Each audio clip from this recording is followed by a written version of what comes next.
You're watching Community Conversations, a ConcordTV production. I just wanted to welcome David Parker and Rachel Brown from Parker Education. And this is just a special Concord TV series. We're really trying to talk to people, keep them informed, but as we're doing today, also looking at the positive side as it comes to the remote learning and the transition that all educators have had to face. And you guys are really on the front lines of that on the education standpoint. So David, could you just, to start us off, just in general, tell us about what the timeline was and the process was for implementing this remote learning, for any of the changes you've made? Sort of what is that process? Right. Well, we anticipated things too, Josh, and that's my job as sort of the director to look at what's on the horizon. So Monday, we had worked the week before, but a week ago Monday, we put on the final touches to our online school. And by Tuesday, we had all the same classes, all taught by the same people, all with the same schedule. So again, if a kid had math at 9, they were online doing math at 9 with their class. We use Google Classroom. It works well. And so from the standpoint of getting it off the ground, it was reasonably seamless. That being said, like with anything, you start running into the quirks and the challenges of something like that, and so on the front end of things, we are incredibly supportive with all the families and each other. So we would call, we'd review, we'd ask how things are going, we'd have a staff meeting every day, view what we accomplished. And what I noticed about a week in was that the staff meetings sounded very similar to what a staff meeting would sound like before. We would have 10% of the children challenged and doing really well. I felt that getting this off the ground as quickly as we did and how we did it, keeping the structure and routines was helpful. So yeah, and you just mentioned kind of staff and faculty. Generally, how have all of the different parties adjusted to this? I mean, it sounds like the staff are doing pretty well, but when you talk to, let's say, for instance, parents of children, is it sort of a take it day by day type of approach? How are people how are they handling this lifestyle change, really? Well, I think it really varies from family to family, first of all. Yep. And I anticipated there was going to be too much screen time overload, so I did some interventions for next week. And I think this is not a new medium for us. When we've had kids that have been on some extended leaves, they've joined classes before. So, and the kids are technologically very savvy. That being said, some kids, have to keep up with the schedule. Some of the parents are working. We're not giving them a lot of work that their parents have to do with them because we're doing it with them. Yep. But the parents still struggle. Some of them have to stay home that haven't worked, that can't work. And so very quickly, I'm anticipating or have anticipated what are going to be, the mental health impacts of all of this. And typically, if this is added stress, you're going to see any mental health issues being exacerbated or made worse. And so we have our full counseling staff as well, communicating with families to help to identify what's going on and how they need support. And so related to that, Rachel, just to turn it back to you for a second, you said you started back in the fall, I believe. So this sort of really is kind of a crash course in jumping in with both feet when it comes to being part of Parker Education. So sort of what has your role been and how have you felt involved in terms of facilitating all this? Well, it's definitely been different. I mean, when I was in the school with the kids, I was doing a lot of hands-on projects. I was doing a lot of help with the art department. I was doing my own projects with the kids. So it's definitely been different for me. I'm personally, I'm not a teacher, so I don't have the actual schedule that the teachers have. So I haven't had much, really any experience with the kids so far doing anything virtually. So what I've turned to doing is a lot of scheduling, a lot of keeping organized. We're trying to keep track of all the feedback that we're getting too, just to realize, even though there are some little struggles that we're coming across, there's a lot of positives. We've gotten a lot of good feedback from the parents, just saying how important it is and how grateful they are that we've kept the kids on their schedule. And like Dave said, I mean, the kids are talking to the teachers face to face. So I've just been doing a lot of logistical stuff behind the scenes, trying to keep everything organized while everyone else works with the kids. Well, good. I appreciate the positivity and making the best out of what's a challenging situation, but to meet the challenge head on. So, David, back to you now. Yeah. Something that I'm curious, and just from hearing, I've heard Commissioner Edelblue talking and Superintendent Frank Bass, Concord School District. I'm curious for Parker Education, do you find that you came up with very specific policies and sticking with rigid policy, or is in terms of curriculum, in terms of schedules, or have you erred on the side of kind of family by family flexibility, or could you just kind of talk about your philosophy on that? Well, yeah, I think that's a great question. And I always worry in these circumstances where that all the expectations, regulations will get dropped and kids will not be getting an education. And that hasn't been the case with many school districts. But that being said, we do have to follow protocol. We are a special ed school. There's been a lot of laws written. There's a lot of expectations. We have a professional organization that communicates with us. The superintendent communicates. I have an administrative team that makes sure those T's are crossed and these I's dotted. I, on the other hand, try to be the futurist with the big picture and say, okay, guys, that's all good, but how are you doing? Are you still being healthy? Paying attention to the families and the kids and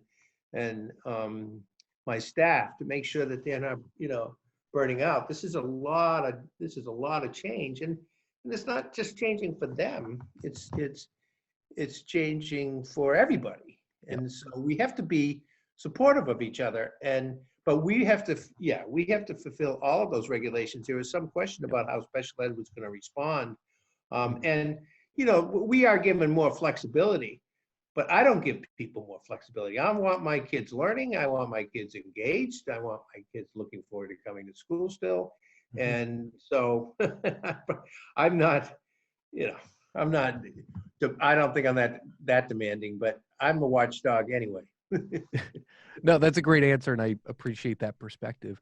Now, do you have online resources specifically that you would recommend to parents out there, or for This people is who what are... I thought about this question a lot, and I'm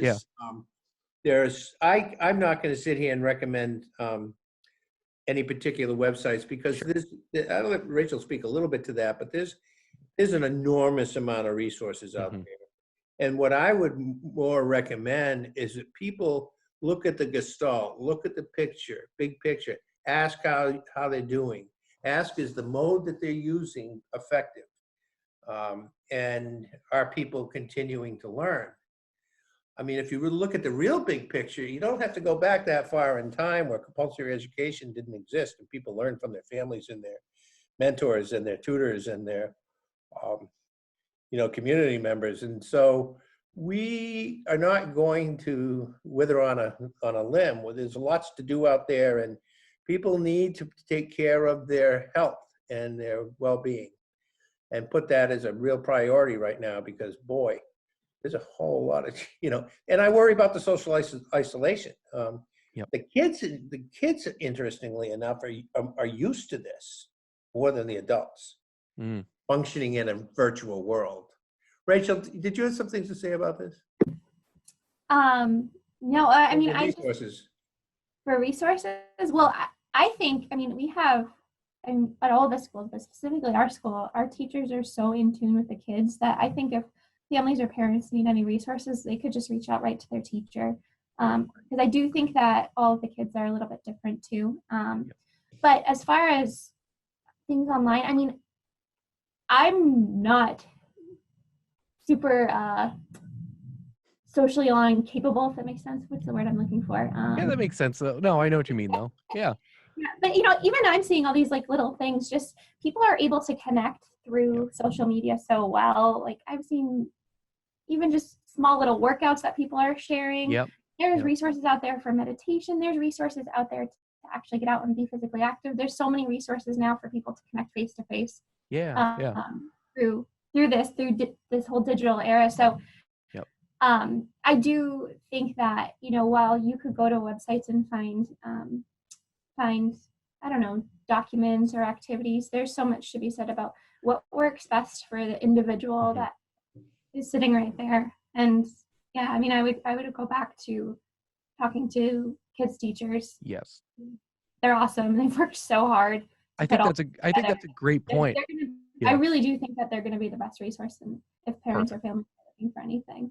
That's a great point. I think that's what I've been hearing, not just from Parker Education, but from public schools, is teachers it's a different medium, it's a different method that we're all kind of learning and adapting to, but for parents to still rely on teachers for support and for that curriculum and that, that primary education that's being provided. So, but I did see that there's like a lot of like Facebook streams of like musicians performing for kids. There's a guy named Mr. Aaron who does that here in Concord, who does like live Facebook concerts. He's been doing it the last couple of weeks. So it's interesting how, as a community, particularly in Concord, a lot of these Facebook Lives and a lot of these additional resources are coming out.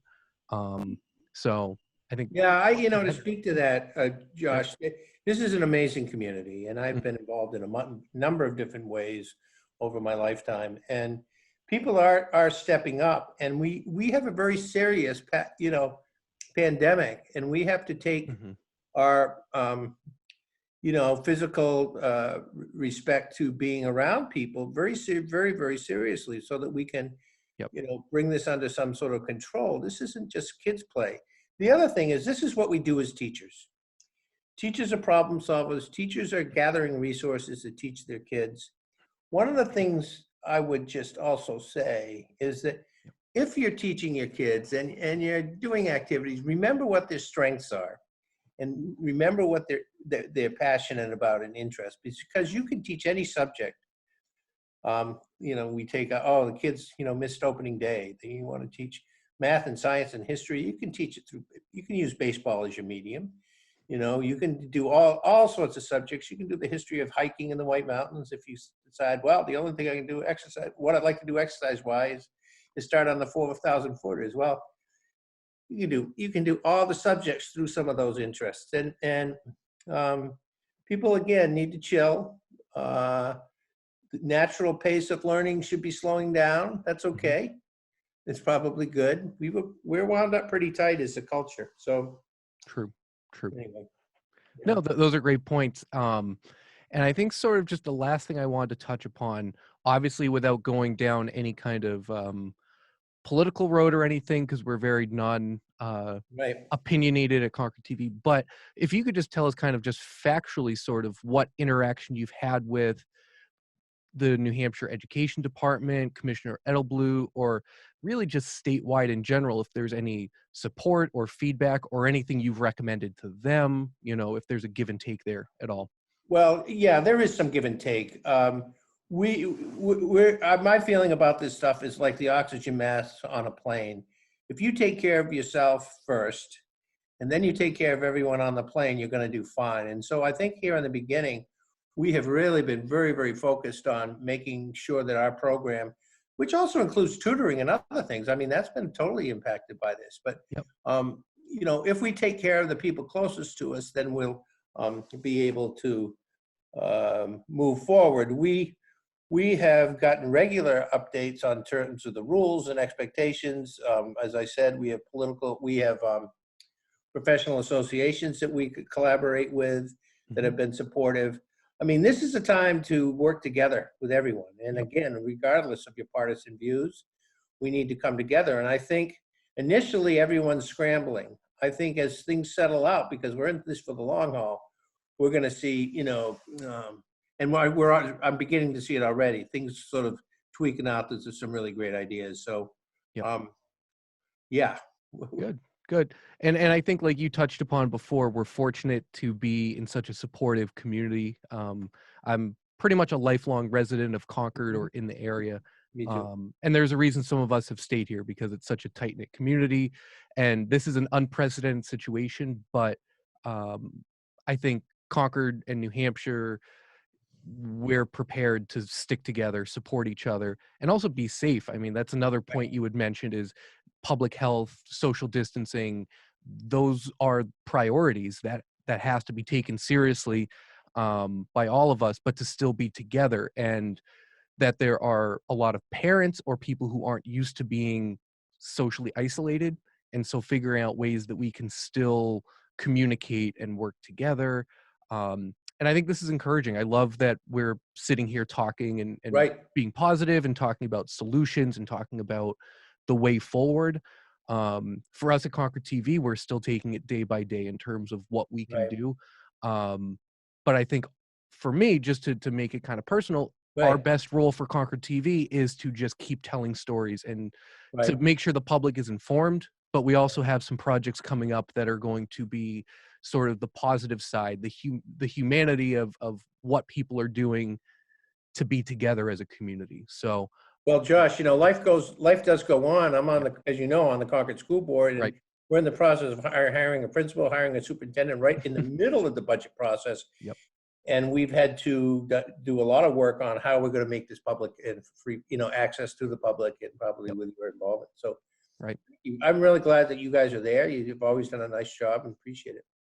Hey, thanks a lot, David, and thank you, Rachel, to Thanks, both of Rachel. you for being with us. And you're welcome back to have a conversation with us anytime. I'm not going anywhere. Okay. All right. Thank you, Josh. Thanks, guys. Appreciate it. Bye. Bye-bye. All right.